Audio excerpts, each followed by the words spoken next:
Robert sent me the lyrics and the melody to that yesterday and a little bit before, and I just loved what he had to say. I love the idea about the little spark, because that's all it is, that it takes just a little spark.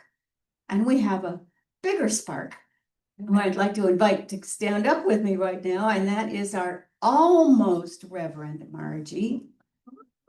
As I say, she is just starting out.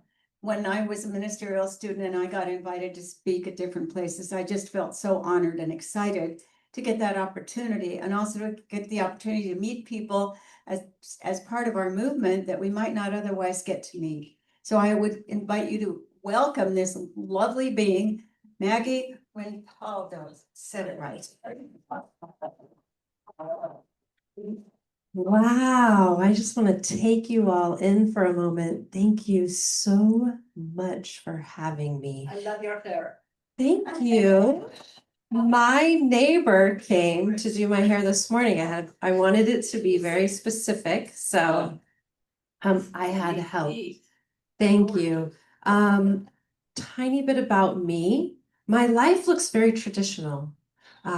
I've been married for 20 years. We have a 30-year mortgage, 2.5 kids, a dog, and that is all just a foundation for the passionate adventures that I love to have. I love growing things, cooking things, traveling, and being with like-minded people.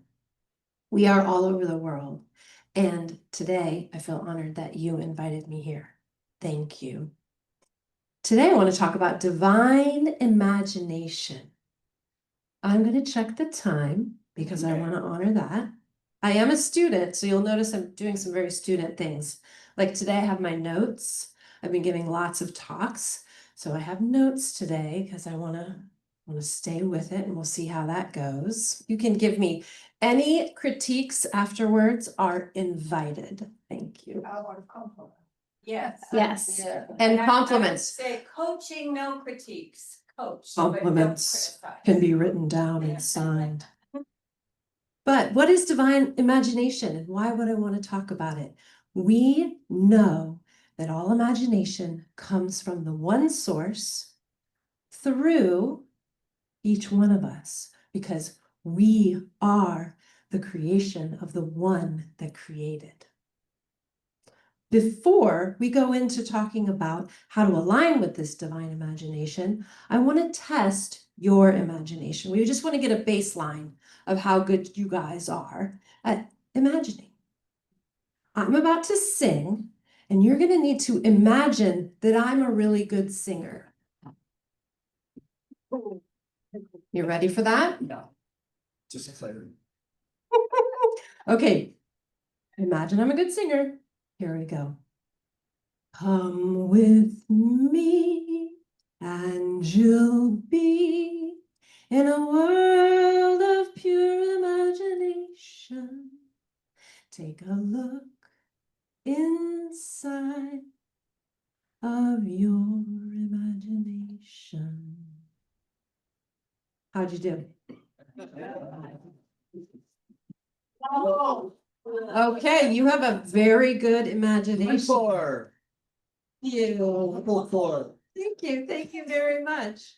But what does imagination have to do with our philosophy? What does it have to do with this way of life? Science of mind is a way of life. And as a student of Ernest Holmes, I know that when I align with this idea of life, what I imagine is one with the divine. The amount of quotes about imagination that are in Ernest Holmes' lectures, in our textbook, in his talks, in his teaching, are innumerable. Ernest Holmes talks about imagination all the time. One of his most famous quotes about imagination is this: true imagination is not fanciful daydreaming. It is fire from heaven. maybe you guys have felt that fire from heaven. Maybe not when I sang, but maybe at another time. He goes on to say, I am guided by the same intelligence and inspired by the same imagination which scatters the moonbeams across the waves and holds the forces of nature in its grasp. This is what Ernest Holmes wants us to know and believe for ourselves. If you've ever witnessed a child daydream, they really just kind of go away somewhere. It's almost as if they are scattering the moonbeams. You can see their logical mind sort of rests back somewhere else, and they allow themselves to be one. And it's not fanciful when a child is doing it. It is fire from heaven.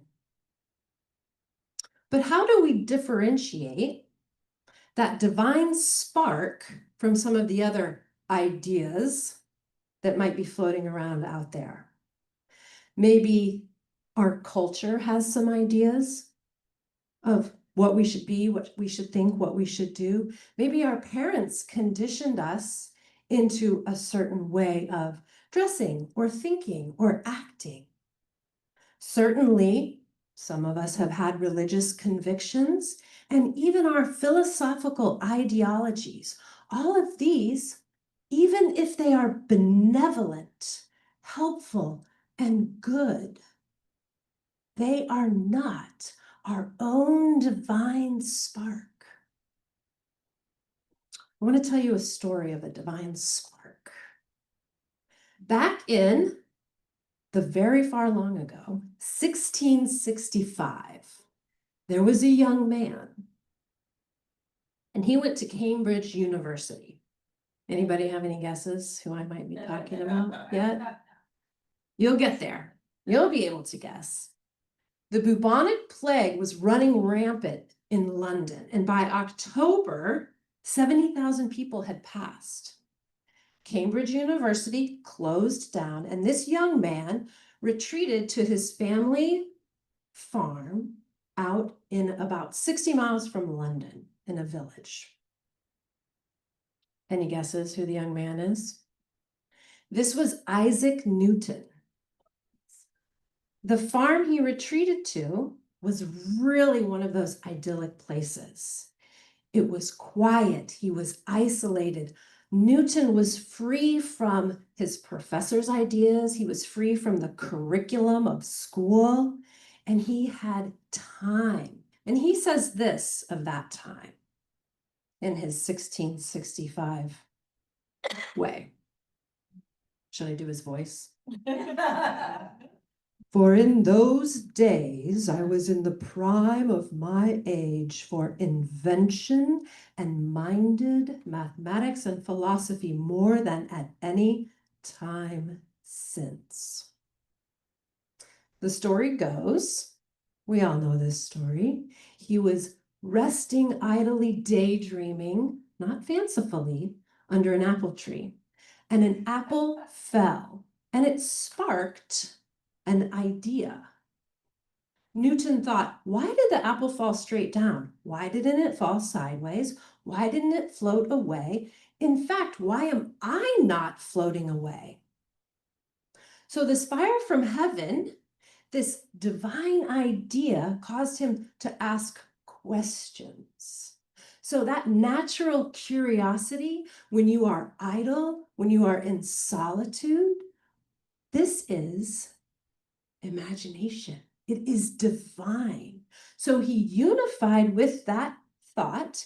He asked all of those questions, and he got to, what if the same forces that pull the apple down are also keeping the moon in orbit around the earth?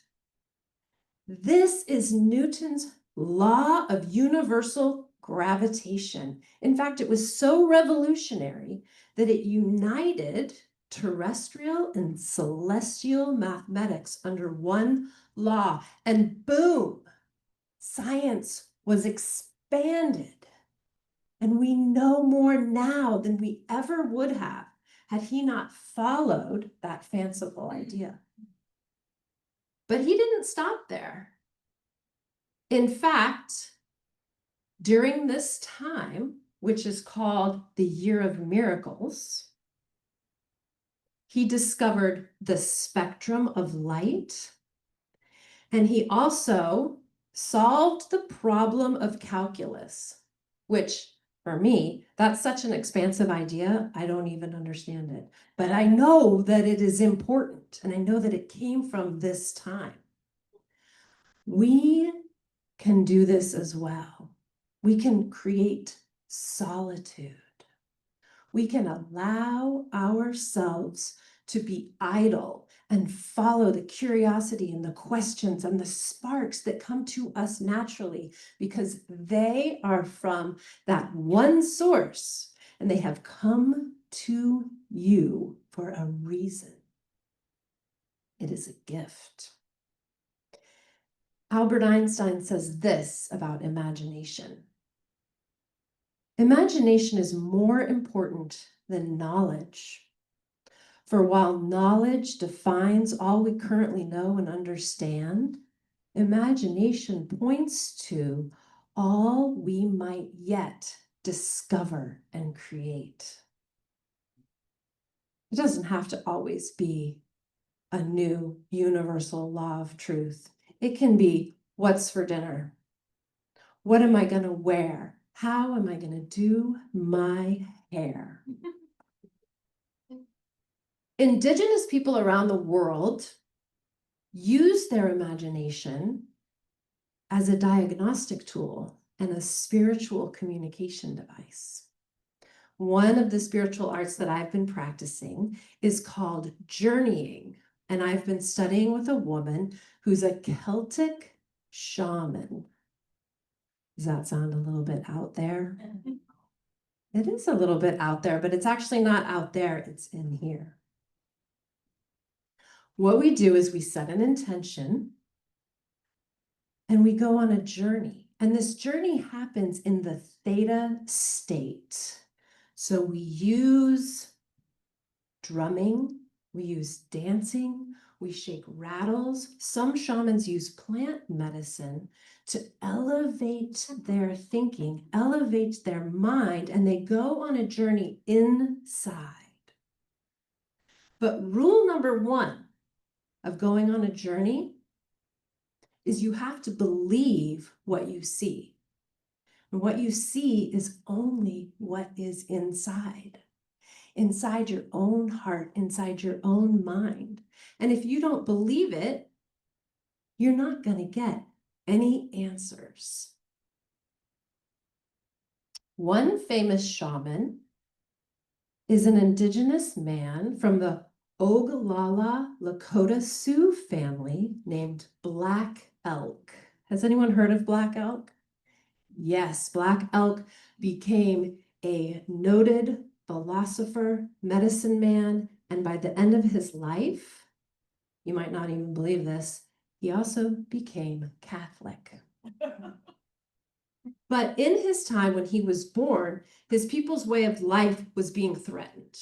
The buffalo were being overhunted, and his people were being driven from their lands. And when he was 9 years old, he became sick.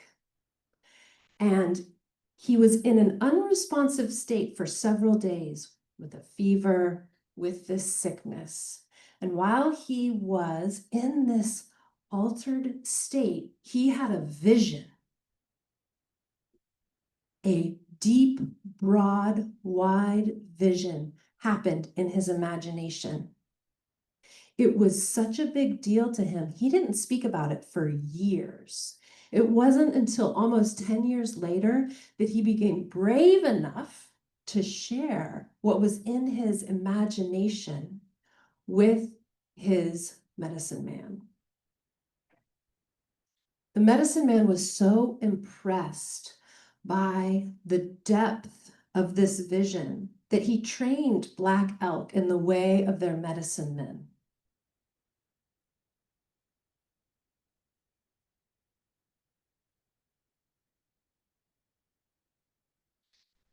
Not only did he train with his medicine men, he became one of the greatest philosophers of our time.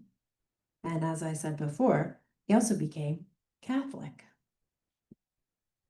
In fact, to this day, he is up for canonization. And I cannot tell you how much I would absolutely love to see that native medicine man become a saint. To me, that would just be the most grandest idea that we can unite philosophies, religions, and spirituality. That's what we do here, right? But what had happened if Black Elk didn't believe the vision that he had had when he was 9? What if he had said, that is such a weird idea, I'm going to just keep that to myself forever? We never would have heard his wisdom about the power of our interconnection, about the power of the 7 generations and living as if 7 generations are coming behind you. That is our task. We wouldn't know this if Black Elk had not believed, if he hadn't had time idle in solitude, if he hadn't asked great questions. But sometimes our imagination can run away with us. We all know what happens then. Deepak Chopra said that the best use of imagination is creativity. You got your Black Elks, you got your Isaac Newtons, and the worst use of imagination is anxiety. So we have a choice here, how we use these thoughts. One of my favorite first things that I heard when I was first learning this philosophy was that even a worry is a prayer. We are creating with the ideas that come into our minds. Worries just pop into your head, don't they? You're scrolling through your phone, you're watching the news. Oh, there is a lot that we can worry about. So how do we become in charge of these thoughts? How do we know what is divine imagination and what is a worry, the news, a cultural norm that needs to be, we need to liberate ourselves from? How do we know? We can go back to Ernest Holmes, who says that life is infinite energy, coupled with limitless creative imagination. It is the invisible essence and substance of every visible form. Its nature is goodness, truth, wisdom, and beauty. Those are key terms there. He doesn't say fear, anger, hatred, worry. He says goodness, truth, wisdom, and beauty, as well as energy and imagination. This is our divine directive. The energy you're putting into the creativity, if it's bringing out a sense of fear, it's not divine imagination.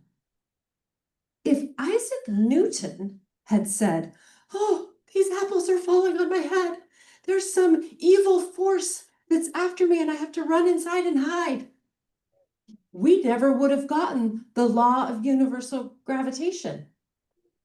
But because Isaac Newton aligned with that divine idea, the goodness, the truth, and he followed that path with curiosity and questions, and he stayed in that oneness and that solitude and allowed it to develop.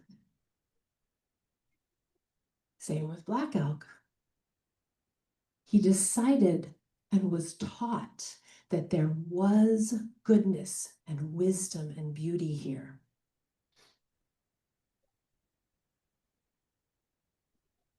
We must always go back to first principle. In this same passage, Ernest continues on. Our highest satisfaction comes from a sense of conscious union with this invisible life. All human endeavor is an attempt to get back to first principles. Find an inner wholeness that all sense of fear, doubt, and uncertainty vanishes. So go into the solitude. Allow yourself to be idle and believe what you imagine. Ask those questions. I will leave you with one final quote from Ernest Holmes. The pot of gold is in the imagination of the man who seeks the end of the rainbow. Salvation will never be found to be external to the mind seeking.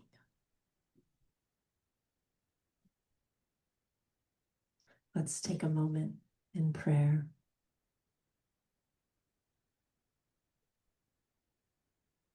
Knowing that divine imagination is all there is.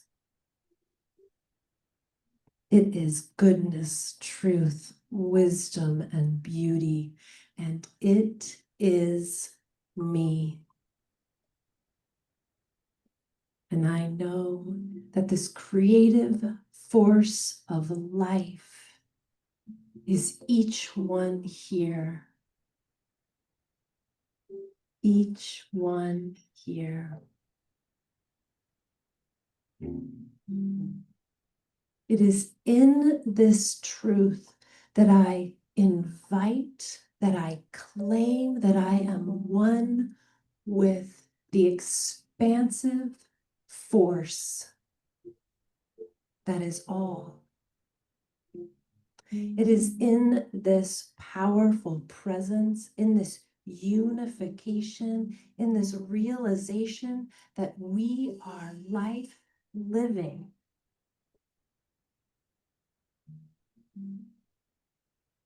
It is here that I know what I create and what each of us creates, whether it's dinner or a new version of a spiritual center, it is that divine idea. And it is made manifest with every breath. The breath breathes me. The breath breathes all that is.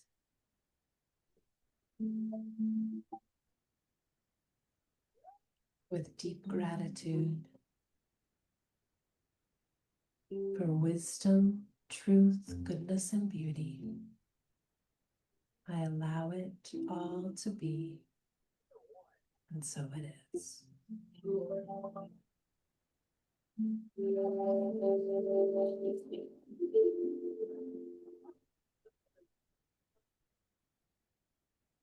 That was beautiful. Thank you. Almost Reverend Maggie.